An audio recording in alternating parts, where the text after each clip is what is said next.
நடக்காது. அது இங்க பாருங்க, இப்ப அண்ணன் சொல்றேன், என் மீனவனை சுட மாட்டான், கைது செய்ய மாட்டானா மாட்டான். நீங்க என் பிள்ளைய தொட்டுட்டேன்னு வச்சுக்க, கொன்னுட்டேன்னு வச்சுக்க, எந்த கொம்பாதிகம் இருந்தாலும் தூக்கிட்டு வந்து இந்த பிள்ளைய அடக்கம் பண்றதுக்குள்ள அவனை கொன்னு புதைச்சிட்டு தான் அடக்கம் பண்ணுவேன். நிக்க வச்சு சொல்லி சுடுவேன். அவங்க பெற்றோர்கள் சொல்லுவேன், இப்படி ஒரு பிள்ளைய பெற்றதுக்கு நீ அழாத, தானா நடக்கும் தங்கச்சி, நீங்க ஏன் கலப்புறிய? நீங்க அண்ணன் வந்தவன நீங்க வாட்டுக்கு இந்த ராத்திரியில தனியா போங்க, எவனா தொட்டானான்னு பார்ப்போம். பாப்போம், நீங்க போங்க. என் தலைவன் அப்படி ஒரு நாட்டை கட்டி வச்சான் தங்கச்சி.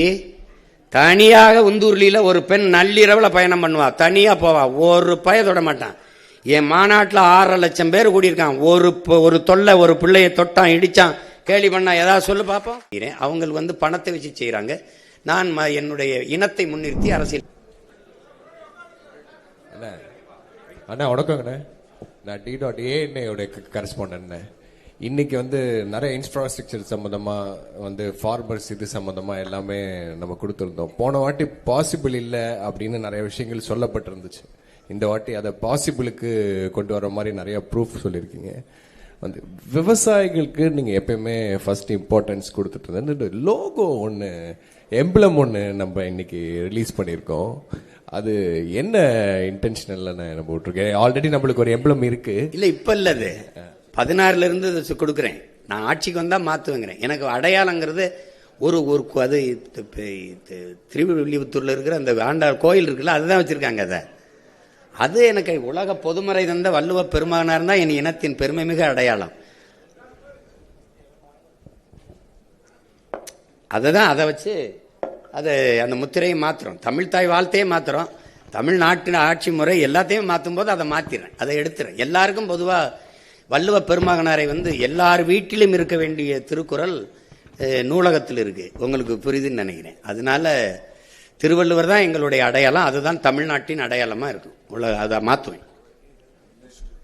இப்போ அருள்மொழிவர்மன் 4th எஸ்டேட் தமிழ் இப்ப ஒரு மொழி கொள்கை தான் அவங்களுடைய கொள்கை அப்படின்னு சொல்லி அறிவிக்கிறீங்க. அப்போ ஆங்கிலமோ அல்லது இந்தியோ அல்லது மற்ற மொழிகளையோ கற்க விரும்புறாங்க அப்படின்னா அதை இன்னைக்கு எப்படி ஏற்பாடு செய்ய முடியும்? இருமொழி கொள்கைனா ஆங்கிலம்ங்கிறது தொடர்புக்கு அண்ணா சொன்னாரு. ஆனா இப்போ நீங்க ஒரு மொழி கொள்கைனா ஆங்கிலம் படிக்க கூடாதா அல்லது எப்படின்னு கேட்கிறேன். இல்ல, அதை சொன்ன நீங்க கவனிக்க தவறிட்டீங்க. ஆங்கிலம் கட்டாய பாடமா இருக்கும். ஆங்கிலேயருக்கு இணையா என் பிள்ளைகளுக்கு எழுதவும் பேசவும் அதை படிக்கவும் நாங்க கற்றுக் கொடுத்துருவோம். விடுமுறை காலங்களில் கூட ஆங்கிலேயர்களை இல்லாம அமெரிக்கா உச்சரிப்பு வேணா அமெரிக்கா, பிரிட்டன் உச்சரிப்பு வேணா அவர்களை ஒரு இடைக்கால ஆசிரியர்கள் அப்ப கொண்டு அவங்களுக்கு அந்த உச்சரிப்பு எல்லாம் கற்றுக் கொடுப்போம். நாங்க அதை மெனக்கெடுவோம். அப்புறம் உங்களுக்கு ஆங்கிலம் கட்டாய பாடமொழியார் கெடுவாய்ப்பா வெள்ளக்காரர்கள் ஆண்டதுனால ஒரு தொடர்பு மொழியா அது இருக்கு. அப்ப அதுவுமே ஐரோப்பிய நாடுகளில் பயன் இல்லை. பிரான்ஸ் எல்லாம் ஆங்கிலம் பேசவே மாட்டான், பேச மாட்டான். நீங்க போய் பார்த்தீங்கன்னா தெரியும். சில நாடுகள் அது பயன் இருக்குது, கத்துக்கலாம். விரும்பினா ஹிந்தி கத்துக்கிறேன். ஹிந்தி என்ன மொழி படிக்கணும்னு என் பிள்ளைய கேட்குதோ ஆங்கிலம் கட்டாய பாடத்தில் வந்துருது. விருப்பமா நான் பிரெஞ்சு கத்துக்கிறேன், அதுக்கு வாய்ப்பு ஏற்படுத்தி கொடுப்போம். ஹிந்தி கத்துக்கிறேன், வாய்ப்பு ஏற்படுத்தி கொடுப்போம். உங்களுக்கு புரியுதுன்னு நினைக்கிறேன். இல்ல நான் ஸ்பானிஷ் கத்துக்கிறேன், லத்தீன் கத்துக்கிறேன், எது வேணாலும் நீங்க விரும்பினா அது பயிற்றுவிக்கப்படும். அதான் உலகத்தின் எம்மொழியும் கற்போம், நாங்கள் வாழ எங்கள் மொழி தமிழ் கற்போம், எங்கள் இனம் வாழ. புரியுதா? அதுல எந்த மொழிக்கும் எதிரானவர்கள் இல்ல, சொந்த மொழிக்கு பற்றானவர்கள். சார், இப்போ பாலியல் சமத்துவம் அப்படின்றதுனாலதான் நம்ம வில்லிவாக்கத்துல திருநங்கை ஒருவருக்கு வாய்ப்பும் கொடுத்திருக்கோம். ஆனா நீங்க தேர்தல் அறிக்கையில திருநங்கைகள் திருநருக்கு தனி மருத்துவமனை அமைக்கப்படும் அப்படின்னு சொல்லியிருக்கீங்க. எதனால? அது ஒரு பாகுபாடா இருக்காதா? இல்ல, அவங்களுக்கு அவங்களுக்கான அந்த சிகிச்சைக்கெல்லாம் சிக்கல் இருக்குது, மற்றவங்க பொதுவா செய்யறது இல்லது. அதனால அவங்களுக்கு அது தனி மருத்துவமனை இருக்கிறதா சிறப்பு. அது ஒரு மருத்துவமனையில தனி பிரிவு.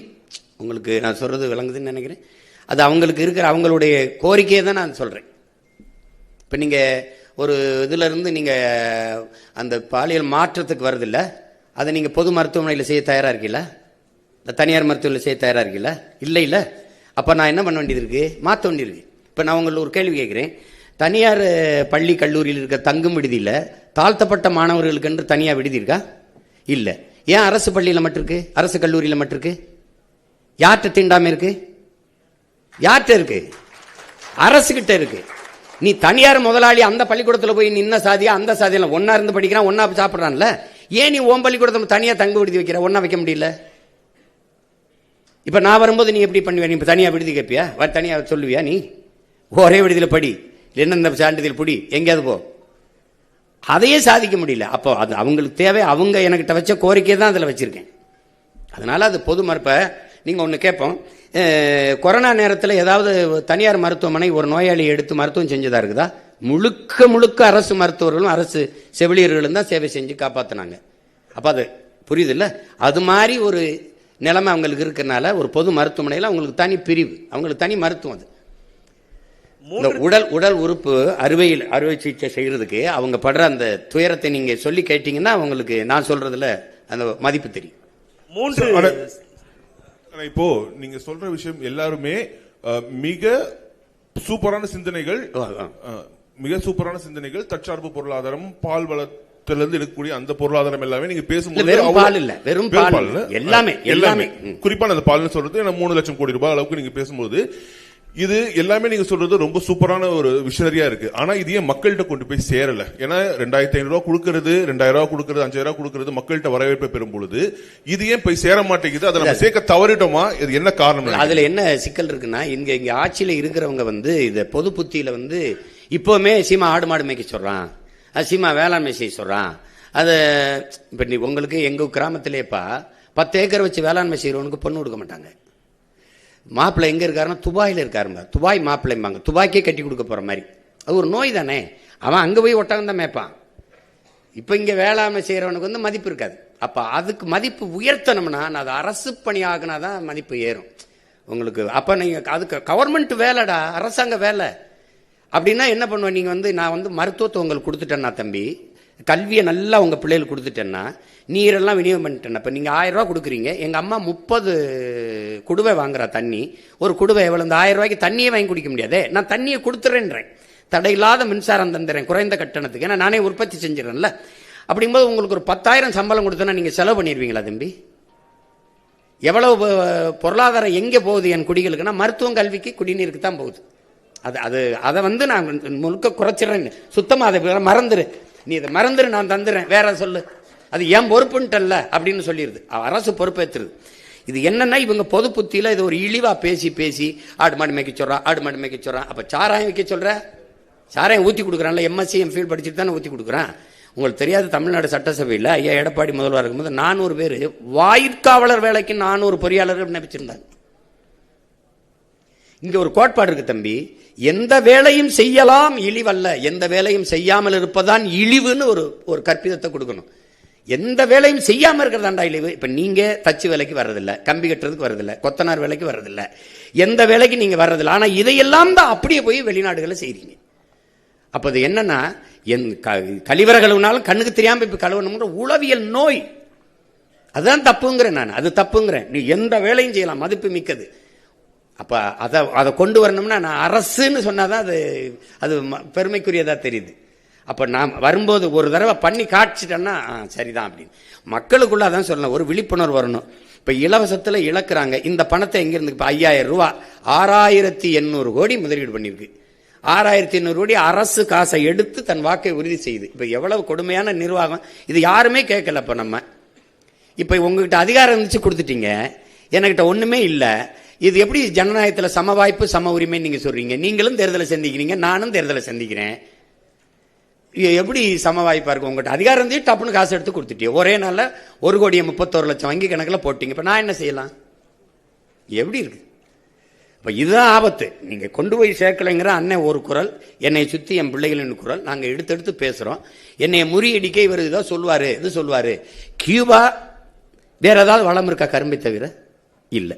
நார்வே, டென்மார்க்கில் மாடு தவிர ஏதாவது வளம் இருக்கா? பிரேசில் கரும்பு, பசு, அது தவிர வேற ஏதாவது வளம் இருக்கா? அந்த நாடெல்லாம் தற்சார்பு அடையலையா?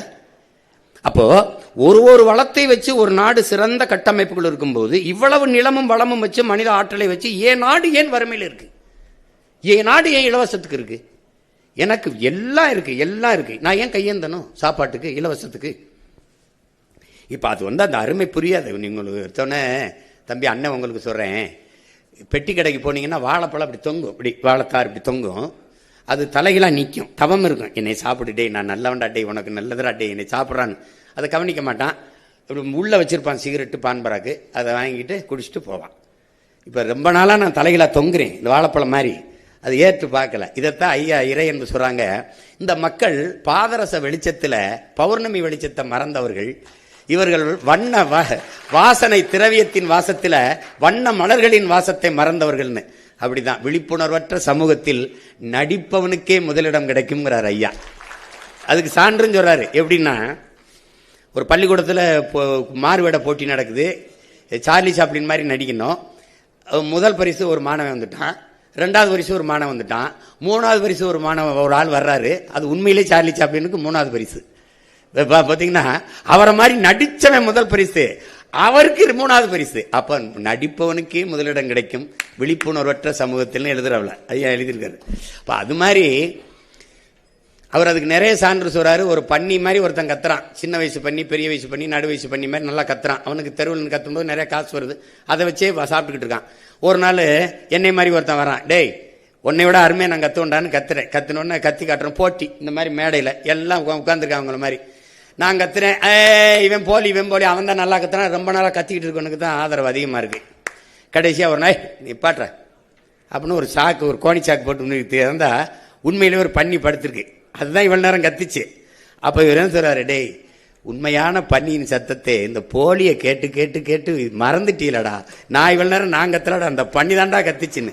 அப்படி இந்த போலியை கேட்டு கேட்டு இந்த உண்மையை மக்கள் ரொம்ப நாளா மறந்துட்டாங்க. அது உங்களை மாதிரி உள்ளவங்க நீங்க தான் இந்த அறிவு தளத்தில் இது கடத்தி ஏதோ கொஞ்சம் கவனிங்க, இருந்தாலும் ஏதோ சொல்லிட்டு இருக்கா, ரொம்ப நாளா சொல்றாயா பாருங்க. ஏன்னா உண்மையிலேயே தலை சிறந்த நாடா நம்மளால மாற்ற முடியும். அது ஒன்றும் பெரிய வேலை இல்லை. அவரவர் வாழ்விடத்துல நீங்க ஒரு சணல்னு ஒன்று இருக்கு, ஹெம்ப்னு ஒரு செடி, சனப்பு, அதுல இருந்து நான் எவ்வளவு நம்ம மேம்பட முடியும் பொருளாதாரத்தில். கார் தயாரிச்சுக்கலாம், பெட்ரோல் தயாரிச்சுக்கலாம், செங்கல் அதில் எடுத்துக்கலாம், மலை போய் நொறுக்க வேண்டியதுல எல்லாமே அதில் தயாரிக்க முடியும். அதை வளர்க்குறதுல என்ன உனக்கு பிரச்சனைன்னு கேட்குறேன். இப்போ அதுதானே உங்களுக்கு. அப்ப அதை அவர் சொல்றதை இப்ப நீங்க சொல்ல முடியலன்னா நம்ம இவர் இதோ இதெல்லாம் சாத்தியமாங்க அப்படின்ட்டு போகிறது தானே. இப்போ நீங்கள் ஆடு மாடு மேய்க்கிறது உங்களுக்கு அவமானம்னா நான் அப்போ நீங்கள் நபிகள் மேய்ச்சிருக்காரு, கிருஷ்ண பரமாத்மா மேய்ச்சிருக்காங்க, இயேசு இறைமகன் இயேசு மேய்ச்சிருக்காங்க. அப்போ 3 பேரையும் நீங்கள் அசிங்கப்படுத்துறீங்க, அப்படிதான் அர்த்தமாகுது. தமிழ் மெய்யியல் அப்படிங்கிற ஒரு விஷயத்துல வந்து பாத்தீங்கன்னா, நீங்க இந்து சமய அறநிலைத்துறை அப்படிங்கிற பேரை மாத்தி தமிழர் அறநிலையத்துறைன்னு பேர் வைப்போம் அப்படின்னு குறிப்பிட்டிருக்கீங்க. குறிப்பா தமிழிலும் வழிபாடு செய்யலான்னு இப்ப இருக்குது, தமிழ்ல மட்டும்தான் வழிபாடு செய்வோங்கிறீங்க. அப்ப இந்துங்கிற பேரையும் நீக்குவீங்க, சமஸ்கிருத மந்திரங்களை ஓதக்கூடிய வாய்ப்பையும் வந்து முழுமையா நீங்க வந்து ஒழிப்பீங்கன்னு சொல்ல வரீங்களா? இல்ல, என் இறைக்கு முன்னாடி நீங்க இன்னொரு மொழியில நீங்க வழிபடணும். என் மொழி புரியாதவன் எனக்கு எப்படி இறைவனா இருக்க முடியும்? நீங்க கிறிஸ்தவ வந்து இது சொல்றாங்க, அங்க பள்ளிவாசல்ல சொல்லி இந்த கேள்வியெல்லாம் கேட்கக்கூடாது. அது என் இறையில அந்த மார்க்கம் வந்து அரபியால இருந்து வந்ததை நான் என் மக்கள் ஏற்றுக்கொண்டார்கள். அவங்க இன்னும் வந்து வழிபாட்டை தவிர அந்த வாங்க ஒளியை தவிர மீதி எல்லாமே தமிழ்ல தான் சொல்லுவாங்க. நான் எத்தனை திருமணங்களுக்கு சாட்சியா நின்று கையெழுத்திட்டு இருக்கேன். புரியுதா உங்களுக்கு? ஒருவருக்கொருவர் அன்பு கொண்டு நயசித்து அப்படிதான் பேசுவாங்க. நீங்க அவன் வந்து முதல்ல கிறிஸ்தவ மதத்தை பரப்ப முடியல, அவன் லத்தீன் ஸ்பானிஷ்லாம் சொல்லிட்டு இருந்தான். கடைசியா என்ன பண்றா, அவனவன் தாய்மொழியில வழிபடலாம் சொன்ன பிறகு பரலோகத்திற்கு எங்க பிதாவேன்னா உம்முடைய ராஜ்யம் வருகன்னா அதை பின்னாடி தமிழ் மீது பற்றுக்கொண்ட இளம் குருமார்கள் வரும்போது விண்ணுலகில் இருக்கும் என் தந்தையை உம்முடைய அரசு வருக. புரியுதா உங்களுக்கு? தூய தமிழுக்கு வந்துட்டான். பதாசுதன் பரிசுத்தாவியை தூக்கிட்டு தந்தை மகன் தூயாவின்னு வந்துட்டான். நீ என் இறை நக்கீரா உன் தமிழோடு சற்று விளையாடவே நான் வந்தேன்னு சொன்ன சிவன், அவ்வையே உன் தமிழில் பருகவே நான் வந்தேன்ங்கிற சொல்ற முருகப்பெருமானுக்கு முன்னாடி நீ என் தமிழ்ல ஏன் சொல்லல? எனக்கு திருப்புறங்கள் இருக்கு, திருமுருகாற்றுப்படை இருக்கு, பட வேண்டியதானே, பக்தி திருமுத்து பட வேண்டியதானே. சொல்லுங்க, என்ன நமச்சிவாய வாழ்க நாதன் தாழ்வாழ்க இமைப்பொழுதும் என் நெஞ்சில் நீங்காதான் தாழ்வாழ்க பாட முடியாதா? ஆகமமாய் நின்று அன்னிப்பான் தாழ்வாழ்க பாட முடியாதா? இப்போ எதுக்கு தேவாரம் திருவாசம்லாம் எதுக்கு இருக்கு? திருவாசத்துக்கு உருவாதார், ஒரு வாசத்துக்கு உருவாதார். திருவாசத்தை மொழிபெயர்த்த சி போப்பு அழுதுட்டு போயிட்டான். நீ என்ன உங்களுக்கு பிரச்சனை? என்ன உங்களுக்கு பிரச்சனை? என் இறைக்கு முன்பு என் மொழியில் வழிபடணும், அதுதானே முக்கியம். அது சொல்றதுல உங்களுக்கு என்ன பிரச்சனை? யார் வேணாலும் அர்ச்சகராகலாம்ங்கிறதுல பிரச்சனை இல்லை. என் அன்னை தமிழில் அர்ச்சனை இருக்கணுங்கிறதா எனக்கு பிரச்சனை. நீங்க அதுதான் முதன்மையானது. அங்க ஏன் ஆளு உட்கார்ந்துட்டு அங்கேயும் போய் சமஸ்கிருதத்துல சொல்லானா அதுக்கு அவங்களே சொல்லிட்டு போயிடலாமே. விளங்குதா? அப்புறம் தமிழர் அறநிலையத்துறைன்னு மாத்துவன்றீங்க, இப்ப இந்துங்கிற பேரை நீக்குவேன் அப்படின்னு சொல்ல வரீங்களா? இல்ல, இந்துன்னு ஒரு சமயம் இருந்தா இது கூட்டு பொரியல் அவியல் சாம்பார் மாதிரி எல்லாம் சேர்த்து சாப்பாடு மாதிரி சமணன் பௌத்தன் சீக்கியன் உங்களுக்கு தெரியும், இங்க வைணவன் எல்லாரும் சைவன் எல்லாரும் சேர்த்து இந்துன்னு சார் வில்லியம் ஜோன்ஸ் போட்ட கையெழுத்துல ஆகிறோம். என் சமயம் சைவம். நான் சிவனை வழிபடுகிற சிவசமயம். என் சொத்து பத்திரத்தில், எங்க வீட்டில் எங்க அப்பாவோட சொத்து பத்திரத்தில் சிவசமயம் இருக்கு. என் கோத்திரம் வந்து என் மகனுக்கு எனக்கு சிவ கோத்திரம். அப்ப நாங்கள் முருகனை வழிபடுகிற சைவர்கள். அப்ப சிவனை வழிபடுகிற சிவசமயம், மாலை வழிபடுகிற மாலியம். திருமால்ங்கிறது எந்த மொழி சொல் சொல்லுங்க? எங்க மாயவன் கண்ணன் ஆகிறான். கண்ணன் என்றாலும் மால் என்றாலும் கருப்பு. வணங்குகிற தெய்வத்தை நாங்க மரியாதையா அழைக்கணும்னு, மதிப்போடு அழைக்கணும்னு திருமால் பெருமாள்னு அழைக்கிறோம். என் பெருமாள் கோயிலே எங்கள் ஆண்டாள் பாடின பாசுரங்களை பாட வேண்டியது. அதுல என்ன உனக்கு பிரச்சனை? ஆண்டாள் என்ன மொழியில பாடினா அது என்ன பிரச்சனை உனக்கு? என்ன எங்க பெருமாள் கோச்சிட்டு போயிருவார? 63 நாயன்மார்கள் இருந்த தேவாரத்தை பாட வேண்டியது என்ன பிரச்சனை உனக்கு? இப்ப நான் சொன்ன மந்திரத்தை நான் பாடவா? இப்ப திருவாசத்தை பாடவா? எங்க சிவன் கோச்சிட்டு போயிருவானா? அவன் தான் சொல்றானே, மணி நெற்றி உமிழ்ச்செங்கல் தளல்புரை சடர் சுடர் கடவுள் தந்த தமிழ்ங்கிறான். சிவபெருமானே தந்த மொழிடா அப்படிங்கிற அந்த மொழியை நீ பாடாம நீ என்ன பண்ணுவீங்க? நீங்க முதல் தமிழ்ச்சங்கத்தின் தலைவனே அவன் தான்ங்கிறதானே இலக்கியம் சொல்லுது. அப்ப பின்ன என்ன? நீ வேற ஏதோ நான் அமெரிக்கால போயிட்டு தமிழிலும் அப்படின்னு போட்டா பரவாயில்ல. கோயிலை கட்டுறது நானு, முன்னாடி இறைவனா இருக்கிறவன் அவன், இதுக்கு எழுதுனது எங்காலு. அப்ப என் மொழி என் இறைக்கு முன்னாடி நான் பேச வேண்டியதானே? அதனால தமிழர் சமய அறநிலை தான். என் முருகனை, என் சிவனை, என் மாயவனை வழிபடுறதுக்கு எதுக்கு இப்ப இந்து சமயம் இருக்குது? இப்ப ஆந்திராவில் இப்ப நீங்க வந்து நான் வட இந்தியாவில் இருக்கிற தெய்வங்கள் ஒன்று இருக்குது. இப்ப நீங்க இந்து சமயம் போடுவீங்களா? அது எப்படி போடுவீங்க? அதே இறையை நான் என் சமயத்திலிருந்து வழிபட்டு போறேன். உங்களுக்கு என்ன பிரச்சனை வருது? என்ன வருது சொல்லுங்க? நீங்க ஏன் கோச்சுக்கிறீங்க? அது என் முருகன் வேலை, எங்க சிவன் வேலை, அது எங்க பெருமாள் திருமால் வேலை. உங்களுக்கு அதுல என்ன பிரச்சனை இருக்குது? அண்ணா சார், அண்ணா அண்ணா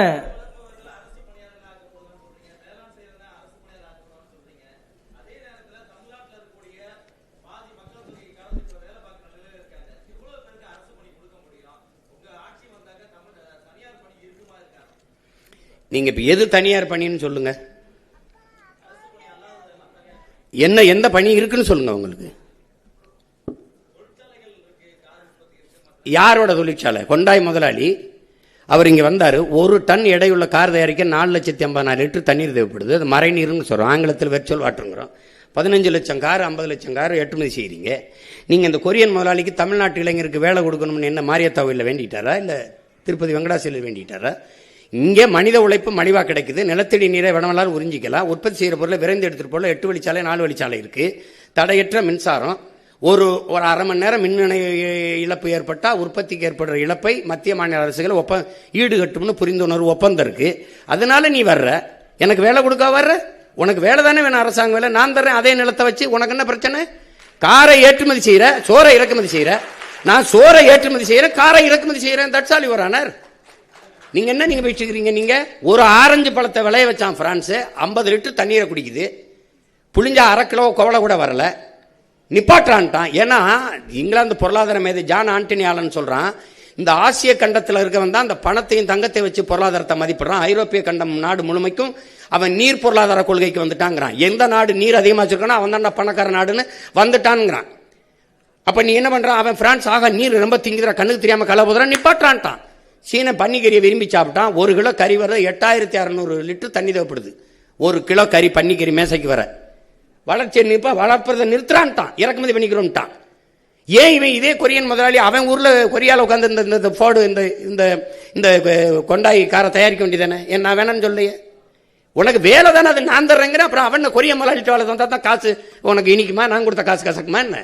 உனக்கு என்ன பிரச்சனை? உனக்கு வேலை தானே வேணும், வேலை தானே வேணும். நீ பால ஆந்திராவில இருந்து இறக்குமதி செய்ய, உனக்கு அவமானம் அல்ல? கறி ஆந்திராவில இருந்து ராஜஸ்தான்ல இருந்து இறக்குறிய, உனக்கு வெக்கம் அல்ல?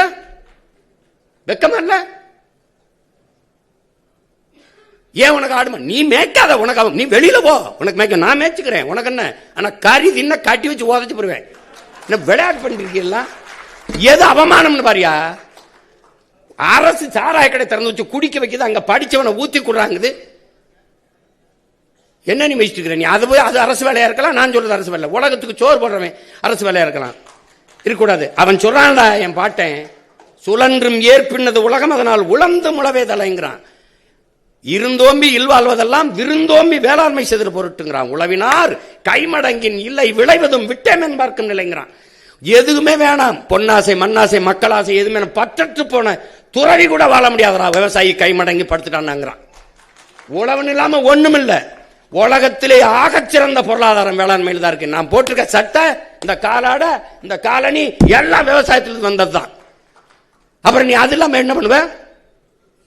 திடீர்னு சட்டம் வந்துருச்சா, திடீர்னு இந்த இது வந்துருச்சா, அந்த இது வந்துருச்சா, உடை வந்துருச்சா, எங்க இருந்து வருது?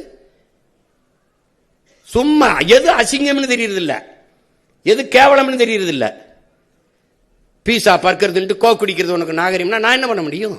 ஏன் இளநீ கரும்புச்சார் பழச்சார் குடிக்க மாட்டியா? சட்டம் வருது, தேசிய குடிபானம்னு வருது, கரும்புச்சார், பதநீர், இளநீர், பழச்சாறு வரும். சமூகம் கெட்டு கிடக்க பேச மாதிரி. நீ பழச்சாறு கடையில் எங்க கூட்டம் இருக்கு, சாராய கடையில் எவ்வளவு கூட்டம் இருக்கு, நூலகத்தில் எவ்வளவு கூட்டம் இருக்கு, திரையரங்கில் எவ்வளவு கூட்டம் இருக்கு, கால் செருப்பு கண்ணாடி குளிரூட்டப்பட்ட அறையில் இருக்கு, காய்கறி தெருவில் கிடக்குது. இதை மாற்றணுங்கிற, அதுக்கு தான் தலைகீழ் மாற்றம்னு சொல்றேன். புரட்சி என்பது தலைகீழ் மாற்றம்ங்கிறேன். சும்மா போட்டு பேசிட்டு இருக்கான் சீமா, ரொம்ப நாளா பேசிட்டு இருக்கான்னு நீ வாய்ப்பு தரல. சரிதான் ஆண்டுட்டு ஐயா ஸ்டாலின் ஆட்சியில் 5 வருஷம் வாழ்ந்துட்டேன், அந்த ஐயா எடப்பாடி 4 வருஷம் ஆண்டுட்டேன். ஒரு தடவை கொடுத்து பாரு, நல்லாலே விரட்டி வெட்டி அடி, கல்லெடுத்து கூட ஏறி சிலுவையில் கூட ஆற, ஒரு தடவை கூடு. அப்ப தெரியுமில்ல அது கற்பனையா இல்ல அது நிஜமான உனக்கு தெரியும், உண்மையானு தெரியும். எவ்வளவு திறமை இருந்தாலும் வாய்ப்பு இல்லைன்னா எப்படி வெளியில தெரியும்? நானும் 15 வருஷமா கத்துறேன், இதுக்கு மேல கத்தவே முடியாத அளவுக்கு கத்திட்டேன். அப்புறம் அது எப்படி செஞ்சிருவா, எப்படி வேலை கொடுக்கறேன்னா இல்லையான்னு மட்டும் பாரு. தம்பி, ஒரு மீன் குழம்பு வைக்கிற சட்டி எத்தனை ரூபாய்ன்னு நினைக்கிறீங்க? அமெரிக்கா 13,000 ரூபா, ஒரு கயத்து கட்டில் 40,000 ரூபா, ஒரு ஓலை கொட்டம் 500 ரூபா. ஜப்பான்ல வாங்குறான், அரபு நாடுகள்ல இருந்து, ஜப்பான், சீனால இருந்து போகுது. சந்தை பொருளாதாரம் எங்க இருக்குன்னு தெரியல. திடீர்னு தக்காளி வர ஏறினவன என்ன பாடுபட்டிய தக்காளி வித்தே ஒருத்தன் பல லட்சம் ரூபா கொண்டு வந்துட்டான்றான். தக்காளி தக்காளி தக்காளி நான் கத்திட்டு கிடந்தான். அப்புறம் வெங்காயம் தான். அப்பெல்லாம் எனக்கு சிரிப்பா வரும். என்னவோ ஒண்ணு உங்களுக்கு இது என்ன பண்றது? சரி போங்க. இனிமே நாங்க சொல்லணும், போலிகளை கண்டு ஏமாறாதீர்கள், எங்களுக்கு வேறெங்கும் கிளைகள் இல்லை அப்படின்னு பேசணும் போல இருக்கு. ஆனா இப்ப இந்த தூய்மை பொறியாளர் அப்படின்ற ஒரு தலைப்புல வந்து என்ன சொல்றீங்கன்னா, ஒரு குறிப்பிட்ட இனக்குழுவை சேர்ந்தவர்கள் மட்டும்தான் தூய்மை பணியாளர் அந்த படியில இருக்காங்க. இதை முற்றிலும் தடை செய்யணும்னு சொல்லியிருக்கீங்க. முற்றிலும் தடை செஞ்சுட்டா அதுக்கு மாற்று என்ன அப்படின்ற ஒரு கேள்வி இருக்கு. ரெண்டாவது, இதை வந்து ஒரு பெருமைக்குரிய அரசு பணியாக்கணும் அப்படின்ற ஒரு வாக்குறுதி கொடுத்துருக்கீங்க. ஆனால் சமீபத்தில் இந்த தூய்மை பணியாளர் போராட்டம் எடுத்தும் போது அவர்களை பணி நிரந்தரம் பண்ணணும் அப்படின்ற கோரிக்கை வந்தப்ப ஒரு அரசியல் கட்சி தலைவர் வந்து பண்ணக்கூடாது அப்படின்றதும் சொல்லியிருக்காரு. ஸோ இது எப்படி முரண்பாடுகள் வரது எப்படி பார்க்குறீங்க? இல்லை நம்ம வந்து இதில் என்ன தம்பி, ஒரு குறிப்பிட்ட சமூகம் செய்கிறதுங்கிற தான் இது இவங்க வந்து அது இழிவாக்குறதுறாங்க. இப்போ வேளாண்மை வந்து நான் ஒன்று சொல்கிறேங்க, வேளாண்மை செய்கிற வேளாளர் உங்களுக்கு புரியுதா? இப்போ கடலில் வேளாண்மை, இப்போ மீன் பிடிக்கிறவர் மீனவர்னு நீங்கள் சொல்கிற நம்ம பிரிக்கிறோம். இப்போ நான் வேட்டையாடுறேன், விடுமுறை காலங்களில் வேட்டையாடுறேன், நான் வேடுவன் ஆயிடுறேன், நான் குறவர் ஆயிடுறேன். நான் ஆடு மாடு வளர்க்குறேன், நானும் ஆயர் ஆயிடுறேன். நான் வேளாண்மை செய்கிறேன், வேளாளர் ஆயிடுறேன். எங்கள் உறவுகள் கடலில் மீன் பிடிக்கிறாங்க, நான் கம்மாயில் மீன் பிடிக்கிறேன், நானும் மீனவர் ஆயிடுறேன். உங்களுக்கு புரியுதுன்னு நினைக்கிறேன். இப்போ எந்த வேலையும் யாரும் செய்யலாம். நீ ஒரு இழிவுன்னு கருதாத, அது அரசு வேலையாக்கு, படித்தவன் படிக்காதவன் எல்லாரும் செய்யலாம். இந்த முறையை மாற்றிடுவோங்கிற துப்புரவு பண்ணிடுற. இப்போ அமெரிக்கா, சிங்கப்பூர்லாம் எப்படி பண்ணுது? ஒரு நவீனமாக நல்ல சுகாதாரமாக பூட்ஸு கிட்ஸு க்ளவுஸ்லாம் போட்டு வண்டி வச்சு சுத்தமாக எடுக்கலாம். முதல்ல குப்பை இல்லாத நகரத்தை உருவாக்க நம்ம கற்றுக்குருவோம். எதுக்கு தூய்மை, எதுக்கு நீங்கள் அசுத்தமாகுது, எதுக்கு குப்பை வருது, எப்படி வருது? ஏன் நீ வீட்டை நீ குப்பையாக போடுவியா? அப்போ எப்படி நாட்டை குப்பையாக்குற? நான் வரும்போது நீ அப்படிலாம் குப்பையை போட முடியாது. எல்லாம் தெருவெல்னு எங்கு பார்த்தாலும் உன் வீட்டுக்குள்ள தவிர வெளியில் நடந்தீங்கன்னா 2 கண்ணு பார்த்துக்கிட்டே இருக்கும். முழுக்க கண்காணிப்பு கருவிகளால் கண்காணிச்சிருவேன். நீ தப்பிக்கவே முடியாது. நீ குப்பையை அங்கிருந்து தூக்கி போடுறது அதெல்லாம் பண்ண முடியாது.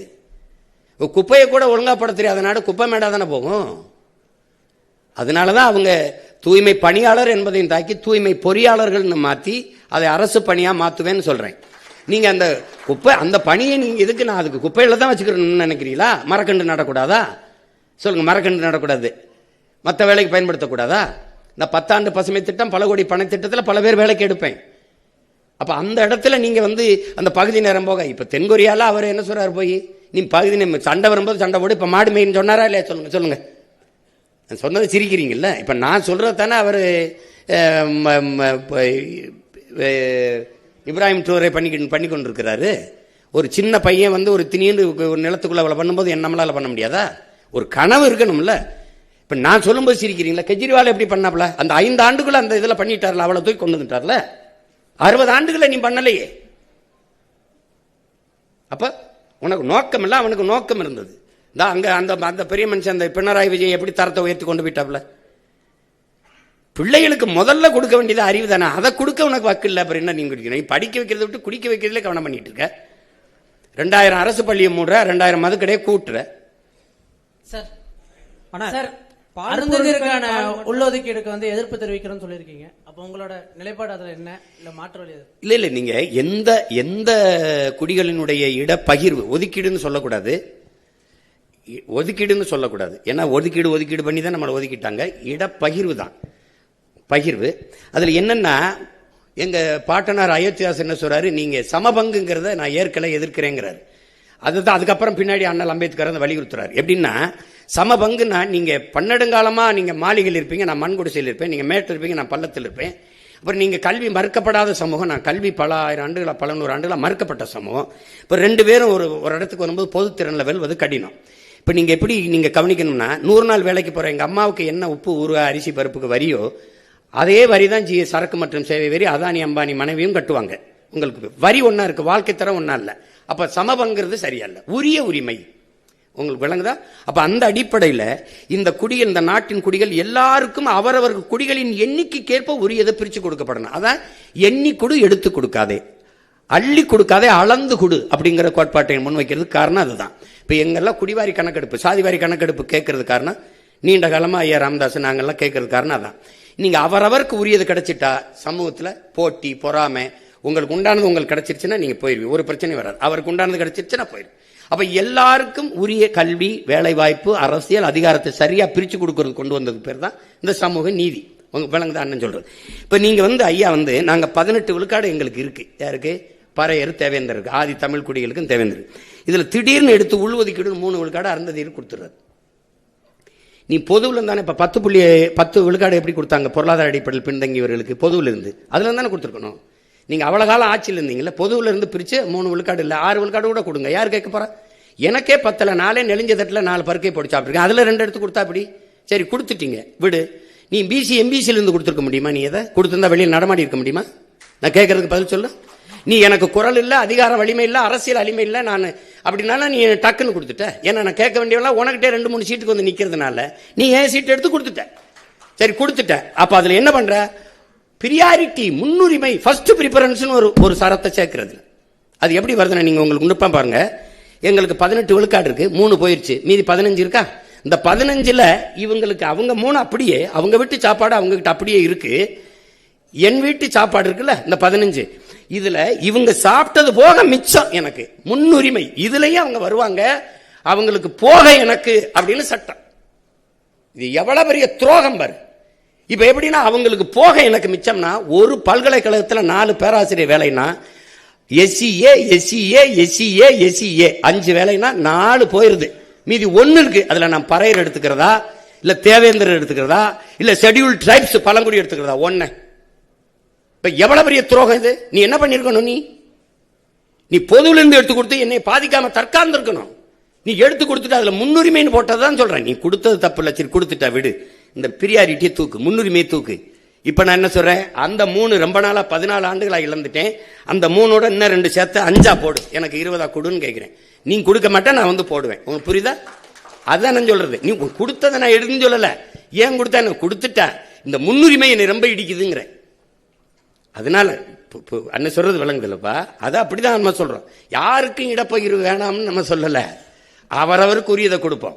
இப்ப நீங்க வேற ஊர்ல இருந்து வந்திருக்கீங்களா, பஞ்சாப்ல இருந்து உங்களுக்கு கொடுக்குறேன்னா, பஞ்சாப்ல எங்க இருக்குன்னு சொல்லணும், அங்க வாழ்றல்ல அவன் என் ஆளுக்கு கொடுக்கணும். இப்ப ஆந்திரால வாழ்ற எனக்கு கொடுக்கணும், கர்நாடகாவில் 1.25 கோடி நாங்க இருக்கோம், அதுல ஆதி தமிழ் குடிகள் நாங்க 75 விழுக்காடு, நாங்க 75 லட்சம் பேர் இருக்கான். எங்களுக்கு அங்க எஸ்சின்னு எங்களுக்கு ஏதாவது இடஒதுக்கீடு இருக்கா, சிறப்பு வாய்ப்பு இருக்கா? பாருங்க பாருங்க இருக்கான்னு பாருங்க. அதர் பேக்வேர்ட்ல தான் நாங்க இருப்போம், ஓபிசியில தான் இருப்போம். அப்ப காலங்காலமா என்னுடைய பெருந்தன்மையும் பேரன்பையும் நீ இழிச்சாத்தனம்னு கருதிடக்கூடாதுல்ல. உன்னுடைய வளம் உனக்கு இருந்துக்கிற, முல்லை பெரியாறு தண்ணியா இருக்கு, கர்நாடகா தண்ணியா இருக்கு, என்னோட நெய்வேலி உனக்கு, நரிமணம் பெட்ரோல் உனக்கு, அணு உல மின்சாரம் உனக்கு, அணு மின்சாரம் உனக்கு, என் வளம் எல்லாருக்கும். நான் மட்டும் இந்தியனா இருக்கணும், நீங்க கனடாவே இருந்துருவீங்க. நீங்க அப்படியே நீங்க எல்லாம் உங்க மாநிலத்துக்கு உங்க ஆளா இருந்துருவீங்க. எப்படி ஆவின்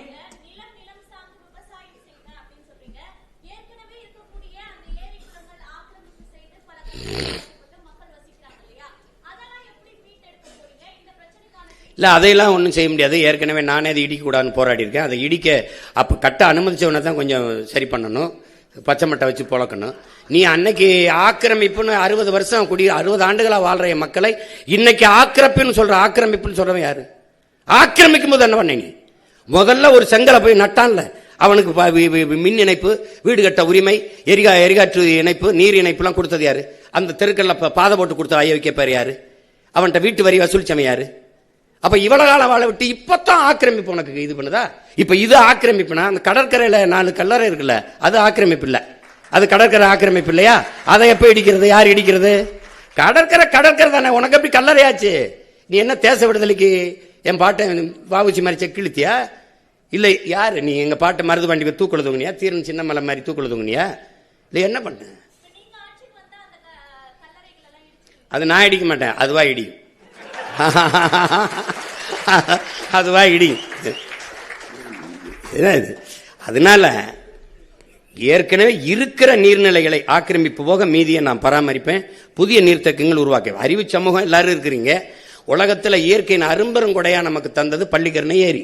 கடலின் நீர்மட்டம் எவ்வளவோ அந்த அளவிற்கு இதன் நீர்மட்டம் இருக்கும். அது அவ்வளவு பழுப்பு நில சதுப்பு நிலை ஏரி, அளவு விலை உயர்ந்த இறால்கள் மீன்கள் உருவாகிறது. உலக நாடுகளின் பறவைகள்லாம் வந்து உணவு உண்டு பறந்து சென்றது.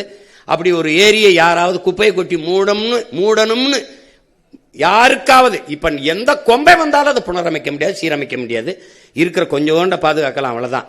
மீதி எல்லாத்தையும் ஏரிக்குள்ள ஒரு சாலையை போட்டு பிரிச்சு அங்கங்கே அப்படியே நெருக்கி குப்பையை கொட்டி மூட்டிட்டான். எந்த மூளைங்கிற உறுப்புல அதை கூட செஞ்சிருக்க மாட்டான். அந்த ஏரியை குப்பைமேடா ஆக்கலாம்னு. நீ குப்பையை கொட்டு, வேற ஒரு பொது இடத்துல கூட கொண்டு கொட்டு வை, ஏரிக்குள்ள கொட்டலாம்னு யாராவது சிந்திப்பானா? யாராவது?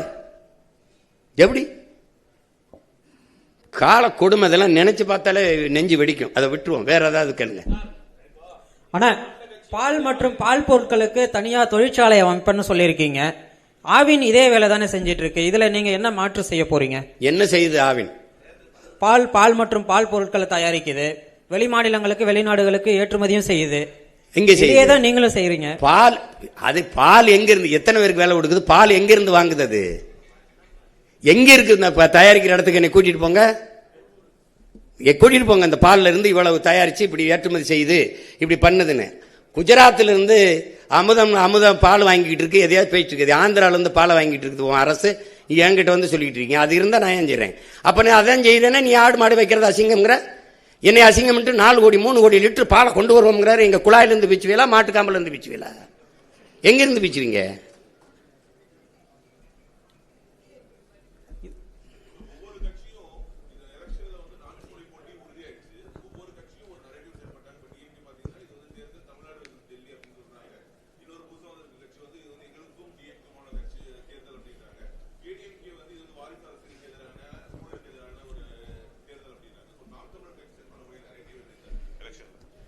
இல்லை அதில் உங்களுக்கு தெரியுங்க, போட்டிங்கிறது கோட்பாட்டு அளவு போட்டி தான். உங்களுக்கு இதுவரை இந்த நாட்டில் என் மக்களுக்கு இருக்கிற பிரச்சனைகள், துன்பங்கள் இருக்குல்ல, இந்த பிரச்சனைகள் தினந்தோறும் போராட்டம் நடக்குது. அதை நீங்க என்னையோட நீங்க ஊடகத்தில் இருக்கிற பிள்ளைகள் நீங்க நல்லா கவனிப்பீங்க. ஆசிரியர்கள், படிப்பிக்கிற ஆசிரியர்கள் பாதையில் நிற்கிறாங்க, மருத்துவர்கள் வீதியில் நிற்கிறாங்க, செவிலியர்கள் வீதியில் நின்று போராடுறாங்க, வேளாண்குடி மக்கள் போராடுறாங்க, போக்குவரத்து தொழிலாளர்கள் போராடுறாங்க, துப்புரவு பணியாளர்கள் போராடுறாங்க. எல்லாருமே வீதிக்கு வந்து போராடும் போது அரசு நல்லாட்சி கொடுக்குறேன்னு சொல்லுது. இப்ப கடந்த காலத்தில் நிறைய போராட்டங்கள் வந்ததை நீங்க பார்த்திருப்பீங்க. அப்போ அது என்னன்னா, இந்த போராட்டங்களை எல்லாம் கையெழுத்தது யார்? இந்த பிரச்சனைகளை எங்களுக்கு திணித்தது யார்? இவ்வளவு பிரச்சனைகள் இருக்குதே, இதை தந்தது யாருன்னா இவர்கள் தான். இதையெல்லாம் தந்தவர்கள் இவர்கள், இதை தீர்க்க வேண்டும் என்று வந்தவர்கள் நாங்கள். அதுல இருக்கிற வேறுபாடு புரியுது. இவங்க 3 பேரும் ஒரு இலவசம் இருக்காங்க, நாங்க இல்லைன்னு இருக்கோம். இப்ப யாராருக்கும் போட்டின்னு தெரியுது. அது ஒரு கரை, இது ஒரு கரை. அவர்கள் திராவிடர்கள்ங்கிறாங்க, நாங்க தமிழர்கள்ங்கிறோம். அவங்க இருமொழி கொள்கைங்கிறாங்க, நாங்க ஒரு மொழி கொள்கை, விரும்பினால் எம்மொழியும் கற்போம்ங்கிறோம். அப்ப ஒவ்வொன்றிலையும் மாறுபடுறோம். இதுக்குள்ளதான் போட்டி இருக்குமே ஒழிய, நீங்க இப்ப இலவசம்ங்கிறாங்க, இலவசம் பெற வேண்டிய ஏழ்மை வறுமை நிலையில் இல்லாத வாழ்க்கை தரத்தை உயர்த்துவேங்கிறேன், நான் அதை கொடுப்பேங்கிறேன். நான் இலவசம் தரேன், கல்வி மருத்துவம் தூய குடிநீர் தரேன், மற்றதெல்லாம் இலவசம் தர முடியாதுங்கிறேன். அப்ப இந்த கோட்பாட்டு அளவில் நாங்க மாறிபட்டு நிக்கிறோம். இதுக்குள்ளதான் போட்டி இருக்க முடியும். இந்த நாட்டில் இருக்க எல்லா பிரச்சனைக்கும் ஒன்னு காங்கிரஸ், பாரதிய ஜனதா, திமுக, அதிமுக, இது நாளை தவிர வேற யாரும் இருக்காங்களா? அப்ப அதனாலதான் இது நாளை எதிர்த்து நாங்க நிக்கிறோம். இப்ப உங்களுக்கு விளங்குதா? அப்ப அதுல அவங்க குறிச்சுக்கிறாங்க, எங்களுக்கு இவங்க எதிரி, இவங்க அது எதிரின்னு. இப்ப என்டிஏவுக்கு தமிழ்நாட்டு அரசியல்ல என்டிஏக்கு என்ன பிரச்சனை வருது? இங்கே ஐயா ஸ்டாலினை வீழ்த்தி எடப்பாடி வர்றதா, எடப்பாடி ஐயா வீழ்த்தி ஸ்டாலின் ஐயா வர்றதா, திமுகவா அதிமுகவா, பிசாசா பேயா? பேயை விட்டுட்டு பிசாச கல்யாணம் பண்றதா, பிசாச விவாகரத்து பண்ணிட்டு பேயை கல்யாணம் பண்றதா? இப்ப நாங்க இந்த பேயை தள்ளிட்டு ஒரு தேவதையை உட்கார வைக்கணும்னு நினைக்கிறோம். தீமைக்கு மாற்று தீமை இல்ல. நபிகள்கிட்ட கேட்கிறாங்க, தீமை எப்படி ஒழிப்பீங்கன்னு. நான் நன்மையை வச்சு தான் ஒழிப்பேன்னு. இப்ப நன்மை யாரு? இப்ப அதிமுக திமுக ரெண்டும் வெவ்வேறு கட்சி. இப்ப திமுக 11 அமைச்சர்கள், அதிமுக அமைச்சர்கள். சொல்லணுமா, பேர் சொல்லணும்னு இல்ல. இப்ப கூட புதுசா கொஞ்சம் பேர் போய் சேர்ந்து இப்ப அடுத்த அமைச்சரவை வந்தா அதுலயும் அவங்க. அப்ப ரெண்டு வெவ்வேறு கட்சின்னு எப்படி சொல்றீங்க? கொடியில வண்ணம் மாறும், கொள்கையில என்ன மாறி இருக்கா? இங்கேயும் டாஸ்மார்க் இருக்கும், இங்கேயும் இருக்கும். இங்கேயும் ஊழல் லஞ்சம் ஊழல் லஞ்சம். இங்கேயும் மலையை வெட்டுவாங்க, மணல் அள்ளுவாங்க. எல்லாம் உங்களுக்கு அதேதான் தொடரும். அப்போ ஆள் மாறும், ஆட்சி மாறும், ஆட்சி முறை மாறாது. அப்ப ரெண்டும் ஒரே கட்சி தான். இங்க வந்து சேரும்போது தாய் கழகத்துக்கு வந்துட்டோம், அப்புறம் அங்க போனா நாங்க சேய் கழகத்துக்கு போயிட்டோம். இப்ப தாயை போல தானே பிள்ளை இருக்கும், நூலை போல தானே சேலை இருக்கும். இது சொர்ணாக்காவா இருந்தா இது மட்டும் என்ன தேவதையாவா வந்துடும்? இது குட்டி சொர்ணாவா தான் இருக்கும். அப்ப அப்படித்தான் இது இந்த கட்சிகள். அதனால இந்த கோட்பாட்டு அளவுல நாங்க முரண்பட்டு நிக்கிற போது அவங்க ஒரு முனையில் இருக்காங்க, நாங்க எதிர்முனையில இருக்கோம். அவங்க சூலாயுதமா இருக்காங்க, நான் வேளா இருக்கேன். உள்ளாட்சி தேர்தல் நடத்துவது மாநில அரசுடைய ஒரு கடமை. ஆனா உள்ளாட்சி தேர்தல் பத்தி நாம் தமிழர் கட்சியோட நிலைப்பாடு என்ன? இல்ல, எனக்கு இந்த உள்ளாட்சியின் மூலமா அங்கதான் அதிகமா இங்க சாதி மத பிளவுகளும் அந்த தீண்டாமை ஏற்றத்தாழ்வுகளும் அதிகமா இருக்குது நம்ம பாக்குறோம். எம்ஜிஆர் அவர்கள் இருக்கும்போது உள்ளாட்சி தேர்தலை நடத்தல. இப்ப என்னோட கோட்பாடு, நானே நல்லாட்சி கொடுக்கும்போது அங்க என்ன ஒரு உள்ளாட்சி, நானே வேர்ல தண்ணி ஊத்துறேன், அங்க எதுக்கு ஒரு வேலைக்காரர்னு கேட்கிறேன். ஆனாலும் நமக்கு மாவட்ட ஆட்சியர் வட்டாட்சியரே போதும் சிறந்த நிர்வாகத்தை கொடுக்க. இப்போ எல்லாரும் இது பண்றதுனால இந்த அதிகாரத்தை நிர்வாகத்தை பரவலாக்குங்கிற அடிப்படையில் உள்ளாட்சி தேர்தலை நடத்துறோம். ஏன்னா நம்ம ஊழல் லஞ்சம்ங்கிறது சொல்லுல கூட இல்லாம ஒழிக்கணும்னு நினைக்கிறேன். நான் நம்ம உண்மை நேர்மையான நிர்வாகத்தை உனக்கு வேண்டி எல்லாத்தையுமே நான் கொடுத்துட்றேன். அப்ப அதுக்கப்புறம் நீ தேவைக்கு அதிகமாக பணம் சேர்க்க வேண்டிய அவசியத்தை இல்லாத ஒழிச்சிட்டேன்னா அது ஒழிஞ்சிரும். அதனால நம்ம நடத்துறோம் நல்ல சிறப்பா நிர்வாகத்துக்காக செய்யறோம். சார் 15 ஆண்டு காலம் நீங்க சொல்லிட்டு இருந்தீங்க போராடிட்டு இருக்கோம் அப்படின்னு சொல்லிட்டு. இப்போ ஒரு தேர்தல் போதும் ஒரு திட்டங்களை நம்ம கொண்டு வரோம் இதெல்லாம் அப்படின்னு சொல்லிட்டு. 2 திராவிட கட்சிகளை தாண்டி புதுதா ஒரு கட்சி தமிழகத்துல ஆட்சி அமைக்க முடியாததுக்கு காரணம் இந்த சாதி மத அரசியல் அப்படின்ற அந்த கட்டமைப்பை உடைக்கிறதுலயோ இல்ல மாத்துறதுலயோ எவ்வளவு கஷ்டம் இருக்கு, அதுக்கு எவ்வளவு முற்பட வேண்டியது இருக்கு ஒரு வெற்றிக்கு. அதை தாண்டி இல்ல, சாதி மத உணர்ச்சிங்கிறது தமிழ் சமூகத்துக்கு மட்டும் இல்ல, அது மானுட குலத்துக்கே எதிரானதா இருக்குது. அது குறிப்பா எங்களுக்கு பெரிய பேரிடரா இருக்கு. அதனாலதான் கடவுள் வரி சமய வரி கண்ணல் நிகர் தமிழுக்கு நோயே இடை வந்த சாதி எனும் இடர் ஒழிந்தால் ஆள்வது நம் தாய் தாயேங்கிறது எங்க புரட்சி பாடுறார். தமிழுக்கு அமுதென்று பேர், அந்த தமிழ் எங்கள் உயிருக்கு நேர்னு பாடின, அந்த தமிழ் இன்பத்தமிழ் எங்கள் உயிருக்கு நேர்னு பாடின பாவலன் என்ன சொல்றான்? சாதி ஒழித்தல் ஒன்று நல்ல தமிழ் வளர்த்தல் மற்றொன்றுங்கிறான். தமிழை உயிருக்கு நேரா பண்ணவன் தமிழ் வளர்த்தல் ஒன்று சாதி ஒழித்தல் மற்றொன்றுன்னு பாடல, முதல்ல சாதியை ஒழிக்கணும்ன்றான், நல்ல தமிழ் வளர்த்தல் மற்றொன்றுங்கிறான். அப்ப இதுல ரொம்ப முக்கியமா நீங்க கவனிக்கணும். இதுல என்ன என் அன்பு தம்பி தங்கிகள் என்ன உடன் பிறந்தார்கள் கவனிக்கணும். சாதியே அரசியலாகி அதிகாரமானால் அங்கே சகோதரத்துவம் சமத்துவம் இருக்காது. மதம் அரசியலாகி அதுவே அதிகாரத்துக்கு வருமானால் அங்க மனிதநேயம் மானுடம்ங்கிறது இருக்காது, செத்தே போயிடும். பணம் அரசியல் ஆயிருமானால் அங்கே ஒழுக்கம் பண்பாடு இருக்கவே இருக்காது. இது மூணையும் கடந்து ஒரு அரசியலை நம்ம கட்டமைக்கணும். உங்களுக்கு புரியுது? சாதி மத உணர்ச்சிங்கிறது வெறும் மனிதனுக்கு மட்டுமானது, அரசியல் எல்லா உயிர்களுக்குமானது. இந்த எல்லா உயிர்களுக்குமான அரசியலில் இந்த சாதி மதம் மனிதனுக்குமான உணர்ச்சியை கலப்பது என்பது சரி வராது. அதனாலதான் நாங்க இந்த சாதி பார்த்து போடுற ஓட்டு எனக்கு திட்டு நீ போற்றாதேங்கிறது, சாதி பார்த்து இடம் கொடுக்காம மாத்தி கொடுக்கறதுக்கு காரணமா அதுதான். அதை ஒரு கொஞ்சம் கொஞ்சமா நீங்க வருது. நீங்க பாத்தீங்கன்னா கடந்த தேர்தலில் எங்க பொது தொகுதியில நான் ஆதி தமிழ் குடியை நிறுத்தினோ அங்கெல்லாம் எனக்கு அதிக வாக்கு வருது அப்படின்னா மாறுதுல்ல, ஒரு மாறுதல் வருதுல்ல. அப்ப அதை செய்யணும்னு நினைக்கிறேன். அது கொஞ்சம் கொஞ்சமா தான் வரும். மாறுதல்ங்கிறது ஒரே நாள்ல வராது. ஏன்னா அது சிறுக வரணும், மக்களின் மனத்துக்குள்ள அந்த மாறுதல் வரணும். அது நீங்க சொல்ற மாதிரி பெரிய இடையூறு தான். இந்த ஒரு நல்ல அரசியலை கட்டமைக்கிறதுல பெரிய தடை தான். அண்ணா, இப்ப நீங்க பெண்களுக்கு ஒரு தனி தொகுதி கொடுப்பேன் அப்படின்னு சொல்லிட்டு நீங்க முன்வடிவு பண்ணிருக்கீங்க. ஆனா இங்கனா பெண்களுக்கு தனி தொகுதி கொடுப்பேன்னு சொல்லிட்டு நீங்க சொல்லிருக்கீங்க. இப்போ இங்க தனி தொகுதியே பாத்தீங்கன்னா பெரிய சிக்கலா தான் இருக்கு. உதாரணத்துக்கு தனி தொகுதியில தேர்ந்தெடுக்கப்படக்கூடிய எம்எல்ஏக்கள் பாத்தீங்கன்னா உதாரணத்துக்கு ராசா என்ன சொன்னார்னா, நான் 2 பேருக்கு பிரச்சனை அப்படின்னா நான் வந்து பட்டியல் சமூக மக்களுக்கு ஆதரவா நான் போய் பேச மாட்டேன், ஏன்னா நான் வந்து எல்லாரும் ஓட்டு போட தேர்ந்தெடுக்கப்பட்டிருக்கேன், நான் பொதுவா தான் பேசணும் அப்படின்னு சொல்ற கருத்தை வந்து முன்வைக்கிறாரு.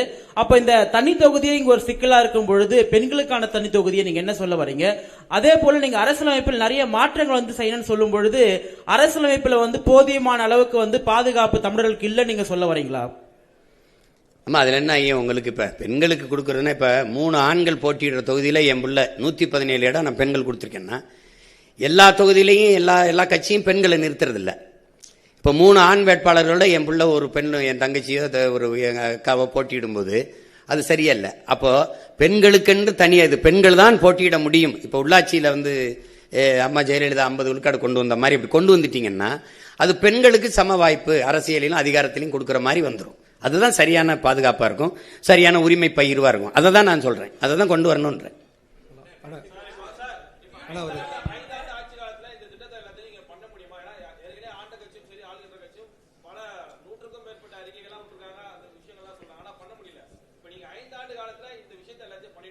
இல்லை, அதுக்கு தான் 10 ஆண்டு பசுமை திட்டம், பல கோடி பனை திட்டம்னா அண்ணன் என்ன சொல்கிறேன்னா, ஒரு வேலை இப்போ எனக்கு குறுகிய காலம் தான் இருக்குது, நான் தொடங்கிட்டுன்னா நான் ஒரு ஆட்சி முறையை மாற்றி இப்படிலாம் நிர்வகிக்க முடியும்னு காட்டிட்டேன்னு வச்சுக்கோ. இப்போ எங்கள் தலைவர் எடுத்துக்கிட்டிங்கன்னா நம்மளாலையும் ஒரு நாட்டை கட்டமைக்க முடியும், ஒரு நாட்டை நிர்வகிக்க முடியும், நம்மளாலையும் படை நடத்தி ஒரு நம்ம நாட்டை ஆள முடியும்னு காட்டிட்டாரு. இப்போ எங்களுக்கு வந்து உலகம் அதை முழு இசைவோடு அங்கீகரிக்கலை ஒழிய நாங்கள் எல்லாமே அடைஞ்சிட்டோம்.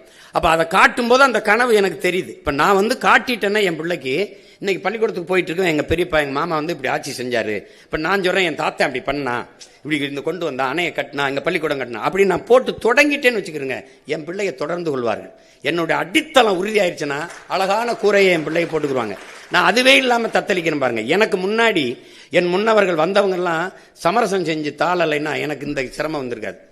இப்போ நான் நிற்கிற உறுதியோட எனக்கு முன்னாடி நின்றுருந்தாங்கன்னு வச்சுக்கிறேங்க, எனக்கு வேலை எளிதாக இருந்திருக்கும். அப்போ அது இல்லை. அதனால இங்கே எப்படின்னா நானே மண்ணை மிதித்து, நானே கல்லை எடுத்து, அச்சு எடுத்து, நானே செங்கல் எடுத்து, நானே கட்டி சிறுக கட்டுறது. தம்பி அஜித் சொல்ற மாதிரி எனக்கு நானே செதுக்கி வந்த மாதிரி வந்துகிட்டு இருக்கோம். அப்போ அதில் வந்து நீங்கள் சொல்கிறீங்க அப்படின்னா நீங்கள் எனக்கு 5 ஆண்டுக்கு முன்னாடி ஆட்சியை கொடுத்துருக்கணும். நான் இதை சொல்லி தான் பார்க்குறேன். அதை ஆட்சியில் இருக்கிறவன் விடுறதல்ல, நான் வயிறு பயிச்சவன் விட மாட்டான், வசதி படைச்சவன் தரமாட்டாங்கிற மாதிரி நானும் விடுறதல்ல, அது நடந்துட்டு தான் இருக்கும். பண்ணுவோம். 5 ஆண்டுகளில் எவ்வளவோ மாறுதலை செய்ய முடியும். கெஜ்ரிவால் கல்வியை தரமாக உயர்த்தினாருன்னு நான் சொல்கிறேன். 5 ஆண்டு தானே. ஒரு காட்டிட்டா அப்புறம் அதை பிடிச்சிக்குவாங்கல்ல நம்ம பிள்ளைய. நல்லது, இது சரியா இருக்க, இதே மாதிரி பண்ணிட முடியும்னு தெரியும். ஒரு முறை தானே.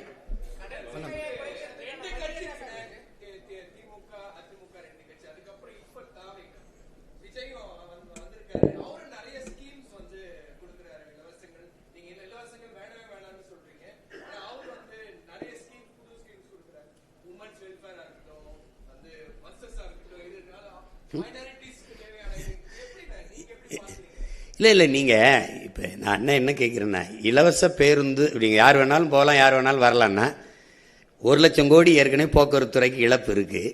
இது எங்கேருந்து காசு எடுப்பீங்க? இப்போ 6 எரிகாட்டு ஊரில் கொடுக்குறேன்னு சொல்கிறாரு தம்பி, அது எங்கேருந்து வாங்குவோம்? எந்த காசுலேருந்து வாங்குவீங்க? ஏற்கனவே 10 லட்சம் கோடி 1 லட்சம் கோடி கடன் வட்டி கட்டுறோம், எங்கேருந்து வாங்குவீங்க சொல்லுங்கள்? 2500 கொடுப்பீங்க, எங்கேருந்து எடுப்பீங்க? நான் கேட்கறதுக்கு பற்றி எங்கேருந்து எடுப்பீங்க? உங்ககிட்ட தானே எடுக்கணும். எந்த வழியில் எடுப்பீங்க? வரியா எடுப்பீங்க. உங்கள் சொந்த சொத்தை, பரம்பரை சொத்தை வித்துட்டு யாரும் எங்களுக்கு தர வரல. இல்லை, இது இலவசம்னு எப்படி சொல்றீங்க? மக்களிடமிருந்து மக்கள் காசை எடுத்து மக்களுக்கு கொடுக்கறது சேவை தானே வழிய, அது எப்படி இலவசமா இருக்கும்? அது ஏன் என்னை நீ வந்து நம்ம பிச்சைக்கார மாதிரி நான் உனக்கு அதை கொடுக்குறேன், இதை கொடுக்குறேன்? உன்னை யாரா கொடுக்க சொன்னது? உன்னை யாரு கொடுக்க சொன்னது? நீ இலவசம் கொடுப்பாயின உனக்கு தேர்வு பண்ணி வச்சிருக்குது. நீ என்ன கர்ண மகாராசா மாதிரி கருணை தொகை குருணை தொகை? யார் நீ? இந்த கர்ண மகா பிரபா நீ? என் காசை எடுத்து, அதுவும் குறிப்பா எங்க ஆத்தாளப்பன் குடிச்சு கொடுக்குற காசை எடுத்துக்கிட்டு நீ வந்து இது கொடுத்துக்கிட்டு, இதுல ஒரு வேடிக்கை தம்பி. ஒரு நல்ல ஆட்சியாளன் அதை சிந்திக்க மாட்டான். எப்படி இருந்து கொடுப்பீங்க? தாலிக்கு தங்கம், சரி, பட்டு புடவை 1/2 பவன் 1 பவன் தாலி வாங்கி கூட ஒரு பிள்ளை கழுத்துல கட்ட முடியாத அந்த பிள்ளைய கடைசி வச்சு வாழ போறானா? எவ்வளவுடே போடாங்கிட்டு அவனுக்கு ஒரு வேலை கொடுப்பேன், அவனுக்கு நிரந்தர வருவாய் பெருக்கத்தை கொடுப்பேன், அவனை சார்ந்து வாழ்கிற தற்சார்பு வாழ்க்கையை கொடுப்பேங்கிறான் தான் ஆட்சி. இப்ப நான் ஏன் தனிச்சு நிக்கிறேன்? அது ஒரு தற்சார்பு தான். என்னை நம்பிதான் நான் என் கனவை இன்னொருத்தட்ட கொடுத்து செயல்படுத்துங்கன்னு சொல்ல முடியாதுல்ல, நான் தான் செய்யணும். அதுதான் இது ஒரு தற்சார்பு. அது மாதிரி அந்த வாழ்க்கை முறையை உனக்கு தரேன், தற்சார்பு பொருளாதாரத்தில் தரேன். ஒரு அடிப்படை உணவு தேவையில கூட ஒரு நாடு தற்சார்பு அடைய முடியலன்னா ரொம்ப கஷ்டம், ரொம்ப கஷ்டம். ஆனா இப்போ ஊழல் ஒழிப்பு பத்தி பேசியிருக்கீங்க. ஊழல் ஒழிப்பு அப்படின்றது புதுசா கட்சி தொடங்குறவங்களோ இல்ல ஏற்கனவே கட்சியில அரசியல் கட்சி தொடங்குனவங்களோ ஊழல் ஒழிப்பு அப்படின்றத கட்சி தொடங்கும் போது பேசுறாங்க. அதுக்கப்புறம் அவங்களே வந்து போய் அதே ஊழல்ல வந்து ஐக்கியமாயிடுறாங்க. நீங்க எப்படி இந்த ஊழல் ஒழிப்பீங்க? ஊழலுக்கான அடிப்படை என்ன? அது மட்டும் இல்லாம நீங்க அந்த ஊழல் பத்தி குறிப்பிட்டதுல திராவிட கட்சிகள், கடந்த கால திராவிட கட்சிகள் வந்து கலைஞர் அவர்கள் ஆட்சியில் இருக்கும்போது எம்ஜிஆர் குற்றச்சாட்டு அவர் மாதிரி வச்சிருக்காரு. எம்ஜிஆர் ஆட்சியில் இருக்கும்போது கலைஞர் அவர் மீது ஒரு ஊழல் குற்றச்சாட்டை வச்சிருக்காரு. ஜெயலலிதா அவர்கள் மீதும் மாறி மாறி இந்த மாதிரி குற்றச்சாட்டுகள் மட்டும் வச்சிருக்காங்க. ஆனா எதுவுமே வந்து நிரூபிக்கவும் பட மாட்டேங்குது, மக்கள் முன்னாடி நிறுத்தப்பட மாட்டாங்க அப்படின்றத சொல்லியிருக்கீங்க. இது எப்படி ஊழல் எப்படி ஒழிப்பீங்க நீங்க? அதிகாரத்துக்கு வர்றதே பாதுகாப்பா திருடுறதுக்கு தான். இப்ப நீங்க நல்லா கவனிக்கணும். 5 ஆண்டு நீ இருக்கும்போது, ஆட்சியில் இருக்கும்போது செய்த தவறுகளை நீ ஆட்சிக்கு வரும்போது உன்னை எதிர்த்து நான் புனிதப்படுத்திக்கிருவேன். நீ ஆட்சிக்கு வரும்போது நான் செஞ்ச ஊழலை உன்னை எதிர்த்து நான் புனிதப்படுத்திக்கிருவேன். இப்படி மாறி மாறி ஒருவர் திட்டி திட்டி புனிதப்படுத்திக்கிட்டே ஆட்சியில் இப்பதான் 60 ஆண்டா நடக்குது. உங்களுக்கு 60 ஆண்டா தான் நடக்குது. உங்களுக்கு ஊழல் லஞ்சம் செய்ய வேண்டிய அவசியமற்ற நிலைக்கு தள்ளிட்டீங்கன்னா அது நடக்காது. மன்னன் எவ்வளி, குடிகள் எவ்வளி, தலைவன் எவ்வளி, அப்படிதான் மக்கள். நான் வந்து ஊழல் லஞ்சத்துக்கு எதிராக இருந்துட்டேன்னா அது நடக்காது. நீ ஊழல் லஞ்சம் பெற்றுட்டேன்னா நீ பணியிட நீக்கம் அதெல்லாம் செய்யக்கூடாது. பணியிட நீக்கம், பணியிட மாற்றம் இல்ல, நிரந்தர பணி நீக்கம். வெளியில போ, உன் சான்றிதழ் செல்லாது. இதுவரை நீ எந்த மதிப்பை இழந்துருது உன்னுடைய கல்வி சான்றிதழ்னு போட்டா ஒரு 10 பேர் மேல நடவடிக்கை எடுத்தீங்கன்னா நின்றும். உனக்கு தான் எல்லாமே நான் கொடுத்துட்றேனே. உனக்கு கல்வி கொடுத்துட்றேன், தரமான போக்குவரத்து கொடுத்துட்றேன், குடிநீர் கொடுத்துட்றேன், மருத்துவம் கொடுத்துட்றேன். என்ன உனக்கு பிரச்சனை? உணவுப் பொருளை நானே விளைய வச்சிடறேன், இல்லை சாப்பாட்டுக்கு கஷ்டம், அதெல்லாம் சொல்ல வேண்டிய அவசியமே இல்லையே. அப்படிங்கும்போது நல்ல வாழ்க்கையை கொடுத்துட்டோம்னா மக்கள் தேவைக்கு அதிகமாக பணம் ஈட்டணுங்கிற அவசியம் போயிடும். அதனால தானே ஊழல் லஞ்சம் செத்து ஒளிஞ்சிரும். அந்த ஊழல் லஞ்சம் அது எப்படி தடுப்பேன்னா வெளிப்படையான நிர்வாகத்தின் மூலமா. இப்போ இந்த சாலையை போட 500 கோடி ஒதுக்கியிருக்கேன்னா 500 கோடி ஒதுக்கியிருக்கேன்னு தெரியும். உங்களுக்கு ஒவ்வொரு முறையும் அந்த தகவல் வந்துகிட்டு இருக்கும். உங்களுக்கு புரியுதா? உங்களுக்கு தெரியாம திருட முடியாது. டென்மார்க் வந்து இந்த வெளிப்படையான நிர்வாகத்தின் மூலம் ஊழல் லஞ்சமற்ற நாடா இருக்குது. நியூசிலாந்து வெளிப்படையான நிர்வாகத்தின் மூலம் நல்ல நிர்வாகம் செய்யற நாடா தெரியுது. அப்ப அந்த நிர்வாக முறையை நம்ம பின்பற்றுவோம்ங்கிறோம். இது இப்போ நீங்க பாத்தீங்கன்னா செயற்பாட்டு வரைவு வந்து இப்போ கல்லூரி ஒரு பேராசிரியர் மாதிரி செயற்பாட்டு வரைவு வந்து நீங்க கொடுக்குறீங்க. ஆனா அந்த கருத்து கணிப்புங்கிறது வந்து இதெல்லாம் வந்து மக்களிடத்துல போய் கொண்டு சேர்த்துருமா இந்த வெற்றி வாய்ப்புக்காக? கருத்து கணிப்புங்கிறது நீங்க ஒரு நல்ல ஒரு அறிவு சமூகத்துக்குள்ள வந்து இது ஒரு அவ்வளவு ஒன்றும் இது கடினமான ஒன்றும் இல்லை. இப்போ என்னை நீங்க எடுத்து பார்க்கணும். ஒரு பின்புலம் இல்லாத ஒரு எளிய மகன், சாதாரண மகன், ஒரு இக்கட்டான சூழலில் ஏற்கனவே அதிகாரத்தில் இருந்தவங்களை எதிர்த்து வந்தேன். 260 வழக்குகள் என் மேல இருக்குது. இப்ப வந்து இவ்வளவு இதுக்குள்ள போய் இந்தியாவை யார் ஆள்றது அப்படிங்கும்போது தம்பி அண்ணாமலை அவர் தலைமையில் ஐயா மோடி பிரதமர்னு ஒரு கூட்டணி அமைச்சுக்கிட்டாரு. ஐயா ஸ்டாலின் அவர்கள் இந்தியான்னு ஒரு கூட்டணி வச்சுக்கிட்டாங்க, அவங்க காங்கிரஸ் கட்சி. ஐயா எடப்பாடி, இப்போ நான் 4வது இடத்துல நிற்கிறேன். எனக்கு என்னுடைய பழைய சின்னத்தை எடுத்துட்டாங்க. பல முறை நான் கொண்டு போய் சேர்த்த சின்னத்தை கடைசியாக ஒலி வாங்கி இந்த மைக்குன்னு ஒரு சின்னத்தை கொடுத்தாங்க. அதை வச்சுக்கிட்டு நான் வந்து என் பிள்ளைகள் யாரும் வந்து தெரிந்த வேட்பாளர்கள் இல்லை, எல்லாம் புதுசு. 36 லட்சம் வாக்குகளை எனக்கு போட்டு ஒரு முழு இசைவு பெற்ற, அதான் அங்கீகாரம் பெற்ற ஒரு கட்சியாக எனக்கு கொண்டு வந்து எனக்கு கொடுத்துருக்காங்க. ஒரு சின்னத்தை திருப்பி, எந்த சின்னத்தை இழந்தனோ அதே சின்னத்தை திருப்பி எடுக்கிற அளவுக்கு கொண்டு வந்திருக்காங்கன்னா, அப்ப என் மக்களுக்குள்ள ஒரு தேடல் இருக்கு. இந்தியாவை யாரை ஆள்றதுன்னு என்னை தேடின என் மக்கள் தமிழ்நாட்டை யாரை ஆள்றதுங்கிறதுல என்னை தேடாம இருக்க முடியாது. என் பெட்டி, என் சின்னம் இதுவரைக்கும் 3வது பெட்டி 4வது பெட்டியில் இருந்திருக்கு. இப்போ அது முதல் பெட்டியில இருந்தே ஆகணும். ஏன்னா அது பதிவு செய்யப்பட்ட கட்சி இல்லை, அங்கீகரிக்கப்பட்ட கட்சி. அப்படிங்கும்போது உழவர் குடிமகனை மறந்துட்டு ஒப்பிட்டவரை உள்ளளவு நினைங்கிறான். உணவிட்டவனை ஒரு தடவை உயிரா நினை, அவனை ஒரு தடவை நன்றின்னு தோடு, அவனும் வாழ்வான் நீயும் வாழ்வாயின்னு கேட்டு அந்த அதுதானே இப்ப கொண்டு போய் சேர்க்கறது தான் எங்களுக்கு இருக்கிறது. எங்களுக்கு நீங்க தான் எங்களை கொண்டு போய் சேர்க்கணும். அது நீங்க செய்வீங்கன்னு நம்புறேன்.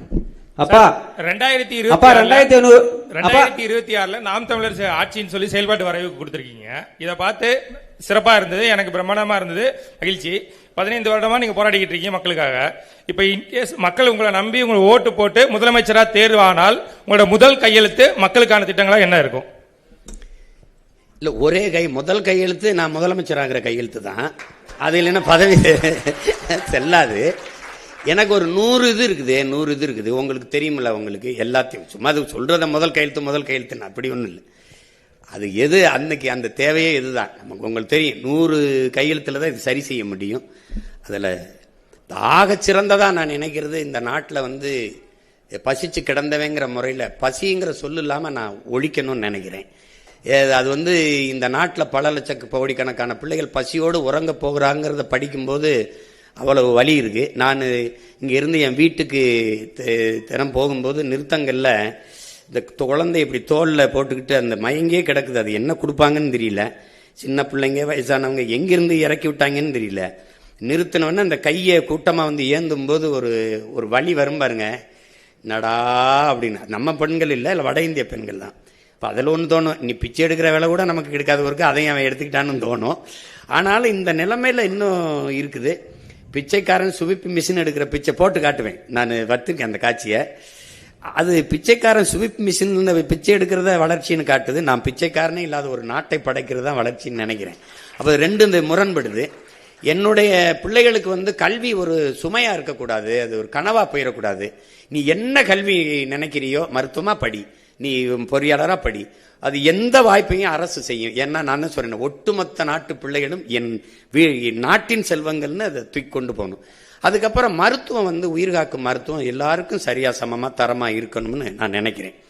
எனக்கு தெரிஞ்சு கம்யூனிஸ்ட் கட்சி எங்க ஐயா தாப்பாண்டியன் நல்லகண்ணன் தவிர அரசியல் தலைவர்கள் யாரும் அரசு மருத்துவமனையில் படுத்ததா எனக்கு தெரியல. உங்களுக்கு புரியுதுன்னு நினைக்கிறேன். அப்ப அந்த மாதிரி ஒரு நல்ல ஆட்சியை கொடுக்கணும்னு நினைக்கிறேன்.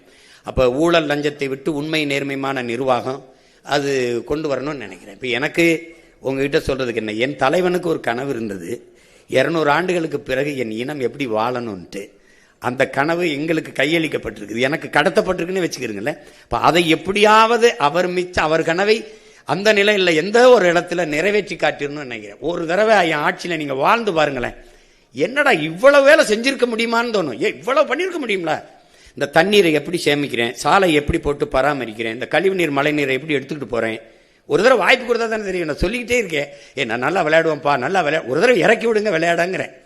அதனால முதல் நீங்க சொல்ற கையெழுத்து உண்மையிலேயே நாட்டுக்கு மக்களுக்கும் எது முதன்மையானது அவசியமானதுன்னு பார்த்து போடுவேன். முதல் திட்டத்தில் போடுவேன். அப்ப 2500 வருஷமா புத்தர் காலத்துல இருந்து சாதி ஆதிக்கம் தலைவிரிச்சு ஆடுது. 2500 காலமா புத்தர் காலத்துல இருந்து சாதி ஆதிக்கம் தலைவிரிச்சு ஆடுது. இப்ப 2026 இருக்கிறோம். இங்க இருக்கிற திராவிட கட்சிகள் யாரும் சாதி ஒழிக்க முன் வர மாட்டாங்க. சாதி பிரச்சனை நடந்தாலும் தக்க தண்டனை கொடுக்க மாட்டாங்க. 2026 நாம் தமிழர் கட்சி அரசு வந்தா சாதி ஆதிக்கின் பேரில் நடக்கிற வன்கொடுமைகளுக்கு எந்த மாதிரி தண்டனை கொடுப்பீங்க? அப்புறம் 12 லட்சம் ஏக்கர் பஞ்சம நிலம் முழுக்க பட்டியல மக்கள் போற நிலத்தை எவ்வளவு சீக்கிரம் மீட்டு எடுத்து கொடுப்பீங்க? 142 கோடி மக்களோட தலையெழுத்த மாத்தின பாபா சாஹேப் அம்பேத்கரோட சிலை கூண்டுக்குள்ள நிக்குது. நடக்காது. அது வந்து இங்க பாருங்க, இப்ப அண்ணன் சொல்றேன், என் மீனவனை சுட மாட்டான், கைது செய்ய மாட்டானா மாட்டான். உங்களுக்கு புரியுதுன்னு நினைக்கிறேன். அங்க உட்கார்ந்துருக்க ஆள் யாருன்னு பார்ப்பான். நீங்க என் பிள்ளைய தொட்டுட்டேன்னு வச்சுக்க, கொன்னுட்டேன்னு வச்சுக்க, எந்த கொம்பாதிகமா இருந்தாலும் தூக்கிட்டு வந்து இந்த பிள்ளைய அடக்கம் பண்றதுக்குள்ள அவனை கொன்னு புதைச்சிட்டு தான் அடக்கம் பண்ணுவேன். நிக்க வச்சு சொல்லி சுடுவேன். அவங்க பெற்றோர்கள் சொல்லுவேன், இப்படி ஒரு பிள்ளைய பெற்றதுக்கு நீ அழாத, நீ அவமானப்படாத, இவனை வந்து இந்த மாதிரி பிள்ளை பெற்றதுக்கு தலை உணியணும் அப்படின்னு சொல்லிடுவேன். இவன் வந்து இந்த நாட்டுக்கு இழுக்கு. இவன் யாவது 2 பேரை போட்டேன்னு வச்சுக்க, தொற்றுவான்னு நினைக்கிறியா? பொம்பளை பிள்ளைய தான் தலை உணிஞ்சு போகணும்னு நினைக்கிறியா? வர்றவன்லாம் தலை உணிஞ்சு போவான். ஐயா யாரையும் கேலி பண்ணிடாதையா, தொலைச்சு பெறுவான். அவன் அந்த பயம் இருக்கணும்ல. என் தலைவன் எனக்கு கற்பிச்சது மரணம் ஒன்றுக்கு தான் இந்த மானுட சமூகம் பயப்படும்னு. அரபு நாடுகளில் ஏன் இந்த பாலியல் குற்றங்கள் குறைவா இருக்கு?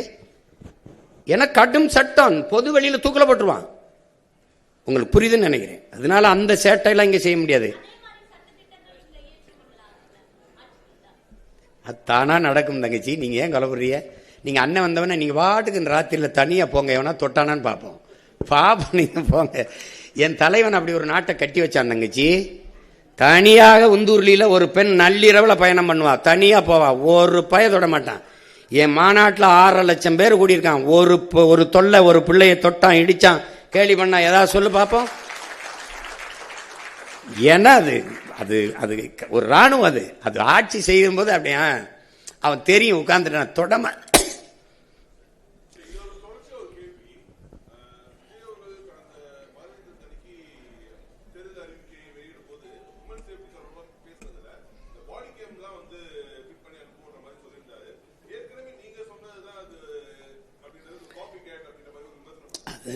இது சில இதை நம்ம சொல்றதே திருப்பி சொல்லக்கூடாதுன்னு இல்லை. இப்போ நான் வந்து நெய்தல் படைன்னு சொன்னேன், சிரிச்சாங்க. ஐயா பினராயி விஜயன் அதை செயல்படுத்திட்டாப்ல. இப்போ சில இது நான் சொல்றது செயல்படுத்துறாங்க. இப்போ மரத்தை வெட்டுறது மனித உறுப்புகளை வெட்டுறது போல குற்றம்னு கருதி சிறையில் அடைப்பேன். சீனா அந்த சட்டத்தை கொண்டு வந்துருச்சு. இப்போ நம்ம சொல்றோம், அதை செயல்படுத்தும் போது நல்லதை நம்ம சொன்னா அவங்க சொல்றது நான் டென்மார்க்கில் இப்படி இருக்கு, பிரேசில் இப்படி இருக்குன்னு நான் சொல்றேன்ல. அது அந்த நிர்வாகத்தை எடுக்குமே நம்ம சொல்றது. அது யார் சொன்னா என்ன தம்பி, நான் வந்து காவல்துறை நெஞ்சில எல்லாம் அந்த இது வைப்பேன், நான் போட்டு காட்டுவேன் அது எப்படிலாம் நான் அது பண்ணுவேன்னு. அப்போ அது மாதிரி அது வரணும். பாதுகாப்புங்கிறது அப்படி இல்லை. பெண்களுக்கு தனி பாதுகாப்பு, இஸ்லாமியர் கிறிஸ்தவர்களுக்கு தனி பாதுகாப்பு இல்லை. ஒட்டுமொத்த நாட்டுக்குமான பாதுகாப்புல தான் எல்லாரும் பாதுகாப்பு இருக்குது. அதுல வந்து இந்த ஒழுங்கு வந்து கல்வியிலிருந்து கற்பிக்கப்படணும்னு நான் நினைக்கிறேன். அந்த சமூக ஒழுங்கு இங்கே கல்வி அறிவை ஒழுக்கத்தை போதிக்காத கல்வியா மாறிடுச்சு. வியாபாரம் இதை படிச்சா அந்த வேலைக்கு போகணும், அதிலிருந்து கொண்டு வரதான் நிலையான தீர்வா இருக்கும். மற்றபடி இது நீங்க சொல்ற மாதிரி நான் அதை நம்ம வரும்போது அதை கடுமையா அதை கண்காணிச்சு ஒழிப்பேன். அது சீருடை அணியாத காவலர்களை நான் உள்ள விடுவேன். அதுக்கு உடல் தகுதியோ இதெல்லாம் பார்க்க மாட்டேன். அவங்க நீ வந்து இவரெல்லாம் காவல்துறையா இருப்பாருன்னு நீங்க கணிக்க முடியாது. உங்க பக்கத்துல உட்காந்துருப்பாரு, நீங்க ஏதாவதுன்னா டக்குன்னு வாங்க அப்படின்னு கூப்பிடுவாப்ல. நீங்க வாங்கங்க அப்படின்னு அங்க சுத்தி 50 பேர் வந்துருவான், உட்காருங்க வண்டியில் நின்றுவான். அப்புறமா தான் தெரியும் அவன் காவல்துறை காவலரா இருக்கான்னு. இந்த மாதிரி இந்த காவலருக்கான எந்த அடையாளம் இல்லாம மக்களுக்குள்ள பொது தலங்கள்ல வணிக நிறுவனங்கள், திரையரங்குகள், அந்த மாதிரி எல்லா இடங்களையும் உழவு விட்டுருப்பேன். அவன் யாருன்னே உங்களுக்கு தெரியாது. அப்ப நீங்க எனக்கிட்ட இருந்து தப்பிக்க முடியாது. நான் தான் உண்மையிலே பிக் பாஸ். நான் தான் உங்களை எந்த வழியிலையும் கவனிச்சுக்கிட்டே இருப்பேன். ஓட முடியாது, ஒழிய முடியாது. நீங்க இந்த மாதிரி 10 நாளா கற்பழிச்சு கொண்டுட்டு போயிட்டான், 10 நாளா தேடிக்கிட்டு இருக்கேங்கிறாங்க பாருங்க. இது மாதிரி ஒரு கொடுமை. கடந்த தேர்தல்கள் இருந்து இப்ப உங்களுக்கு 8% வாக்கு இருக்குது. 8.5 இதுல இருந்து உங்களுக்கு படிப்பு என்ன, எந்த பிரிவு மக்களிடையே உங்களுக்கு ஆதரவு வலுவா இருக்கு, எது உங்களுக்கு சவாலா இருக்கு, அதை நீங்க பெருக வைக்கிறதுக்கு என்ன திட்டம் வச்சிருக்கீங்க? இல்ல குறிப்பிட்ட அப்படின்னு சொல்ல முடியாது. இப்ப சாதி மத உணர்ச்சிகளை கடந்து ஒரு திரை ரசிக மனப்பான்மையில இருந்து இப்ப இந்த சாராயம், பணம், இலவசம் இதெல்லாம் கடந்து ஒரு நல்ல அரசியல் வரணும், நல்ல ஆட்சி வரணும்னு நினைக்கிற மொழி இனப்பற்று கொண்ட காடு, மலை, ஆறு, அருவி, நிலம், வளம் இதெல்லாம் பாதுகாக்கப்படணும். இப்ப நம்ம வந்து 50 ஆற்றல்ங்கிறோம், அவங்க பஞ்சபூதம்ங்கிறாங்க, ஐம்பூதம்ங்கிறோம். இந்த கடல், இந்த ஆகாயம், இந்த காற்று, இந்த மலை, இந்த நீர், மரம் இதெல்லாம் இல்லாத இந்த உயிரினங்கள் இல்லைன்னு ஒரு புரிதல் இருக்கிற ஒரு அறிவு சமூகம் அது வந்து என்னை ரொம்ப தேடும். அந்த மாதிரிங்கிறத நீ கற்றவர்கள் தான் மற்றவர்களுக்கு வழிகாட்டணும். அப்படி இருக்கும்போது ஒரு கற்றறிந்த சமூகம் பெருத்து வருகிற இந்த சூழல்ல நான் சொல்றது, அவங்க கிட்ட காசை வச்சு அரசியல் செய்யறாங்க, நான் கருத்தை வச்சு அரசியல் செய்யறேன். அவங்க நாணயத்தை வச்சு செய்யறாங்க, நான் நயத்தை வச்சு செய்யறேன். அவங்க வந்து பணத்தை வச்சு செய்யறாங்க, நான் என்னுடைய இனத்தை முன்னிறுத்தி அரசியல் செய்கிறேன். இது ரெண்டுக்கும் நிறைய மாறுபாடு இருக்கு. இப்ப எனக்கு பதவியா மக்களுக்கான உதவியானா உதவிதான், எனக்கு பணமா இனமான இனம் தான். மக்களை வைத்து பிழைக்க வந்தனா, மக்களுக்காக உழைக்க வந்தனா, நான் மக்களுக்காக உழைக்க வந்தேன். அப்ப இந்த இதை நான் தொடர்ந்து நிரூபிக்கும் போது நீங்க பாருங்க, விழுக்காட்டு அடிப்படையில் வளர்ந்து வளர்ந்து வளர்ந்தே போய்கொண்டிருக்கேன். அப்படிங்கும்போது இந்த தடவை தமிழ்நாட்டை யார ஆள்றதுல 4 முதலமைச்சர் வேட்பாளர் இருந்தாலும் என்னை என் மக்கள் தேடாம இருக்க மாட்டாங்க. ஏன்னா நான் தான் அந்த மக்களுக்கான இது இப்படி இந்த ஆட்சி முறையை இப்படி மாத்துறேன்னு சொல்றது நான் தான். நான் வந்து வீட்டுக்கு ஒரு இது தருவேன், நான் வந்து அப்படி கொடுப்பேன் அப்படி சொல்லல. அதெல்லாம் நீனே வாங்கிக்கிற மாதிரி வாய்ப்பை ஏற்படுத்தி தந்துடுறேன்றேன். நீ பெருமையோடு தன்மானத்தோடு தலைமையிலிருந்து வாழ்ற வாழ்க்கையை நான் தந்துடுறேன் உனக்கு, நீ எதிர்பார்த்திருக்காத. அப்ப நான் வரும்போது நாளைக்கு இப்போ 5000, அடுத்து இன்னும் 5 வருஷத்துல அப்புறம் 20,000 ஆகும். இப்ப 10.5 லட்சம் கோடி 20 லட்சம் கோடி ஆகும். 1 லட்சம் கோடி வட்டி 2 லட்சம் கோடி வட்டி ஆகும். இப்ப என் தம்பி அறிவிச்சிருக்கிற அந்த இலவச அறிவிப்புகள் இருக்கு, அதுக்கே மாசம் 1 லட்சம் கோடி தேவைப்படுது. தாலிக்கு தங்கம், பிறந்தவன வரவேற்பு, அப்புறம் 6 ஏரிகாட்டு ஊர்ல, அப்புறம் இலவச பேருந்து. உங்களுக்கு புரியுதுன்னு நினைக்கிறேன். அதை புள்ளி வரம் போட்டீங்கன்னா 1 லட்சம் கோடி மாசம் தேவைப்படுது. எங்கிருந்து எடுப்பீங்க? அப்ப அது நல்ல ஆட்சி முறை இல்ல, அதை செய்யக்கூடாது. மக்களுக்கு இப்ப நான் சொல்றது கொஞ்சம் வெறுப்பா இருக்கும், கசப்பா இருக்கும். எந்த நல்லதை முதல்ல எடுத்தோன்னே ஏற்றிருந்திருக்கிறாங்க. ஆனா அதுக்காக ஏற்பார்கள், எதிர்ப்பார்கள், ஆதரிப்பார்கள், அருவருப்பார்கள்னு பார்த்தா புதிய ஒன்றை செய்யவே முடியாது. அப்ப அது நான் மக்களின் கருத்துக்கானவன் இல்லை, முழுக்க முழுக்க மக்களின் நலனுக்கானவன். அதனால நான் அதை தான் முன்னெடுக்க முடியும். உலகத்துல மாறுதலை செஞ்ச எல்லாரும் மனச்சான்று வழி நடத்தியபடி நடந்தவன் தாங்கிறான். என் மனச்சான்று என்ன சொல்லுதோ அதை தான் நான் செய்ய முடியும். நான் தான் சொன்னேன், 2 முனை தான். அவங்க 3 பேரும் ஒரே தளத்தில் இருக்காங்க, நான் எதிர்த்தளத்தில் இருக்கேன். அப்படின்னா அந்த ஒரே தளம் தானே. அவர் 2000, 2500, நான் இதெல்லாம் கிடையாது. நீனே ஆயிரக்கணக்கான ரூபாயை ஈட்டிக் கொள்ற மாதிரி உனக்கு வேலை வாய்ப்பு, வருவாய் பெருக்கும், பொருளாதார மேம்பாட்டை தந்துடுறேன். அவன் வாழ்விடத்திலே தந்துடுறேன். அப்ப நான் தானே வேற இடத்துல இருக்கேன். அவங்க ஆங்கிலமும் கொள்கை மொழிங்கிறாங்க. அடுத்தவன் மொழி எனக்கு கொள்கையா இருக்க முடியாதுல்ல. அது என்னுடைய தன்மான இழப்பா நான் கருதுறேன். அதனால நான் என்ன சொல்றேன்னா, என் கொள்கை மொழியில வேறுபடுறேன். அப்ப அதுல மாறணும்ல. அவங்க ஊழல் லஞ்சத்தை ஒழிப்பும்னே சொல்லல. ஏன் சாராய கடையவே மூடுவேன். என் தம்பி பாட்டிலுக்கு 10 ரூபா 10 ரூபான்னு பாடுறாரே ஒழிய நான் வந்தா மூடுவேன்னு சொல்லலையே. இப்ப சாராய கடையை வச்சுக்கிட்டு, போதையை வச்சுக்கிட்டு, பெண்கள் பாதுகாப்பு என்பதும் சட்டம் ஒழுங்கு என்பதும், கொலை கொள்ளையை வன்முறையை தடுப்பு என்பதும் வெற்றி பேச்சாயிரும். சும்மா ஒரு என்ன சொல்றது, அது கேலிய வேடிக்கையாயிரும். அது சாத்தியப்படுத்த முடியாது.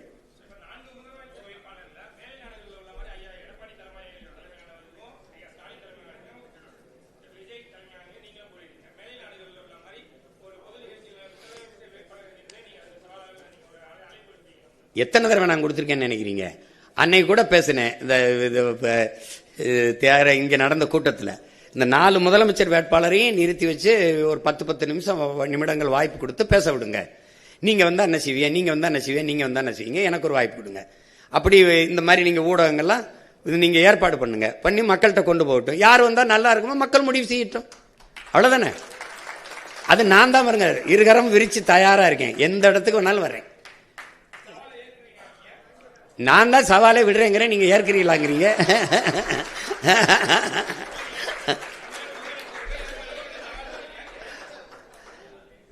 நான் தான் தயாரா இருக்கின்ற. நான் தான் பல தடவை கூப்பிடுறேன். ட்ரம்ப் ஹிலாரி மாதிரி, பைடன் ட்ரம்ப் மாதிரி எங்களுக்கு வாத வைங்க, 4 முதலமைச்சரை நிறுத்துங்க. முதல்ல நான் வர்றேன்னு சொல்லுங்க, 3 பேரையும் வர சொல்லுங்க முதல்ல.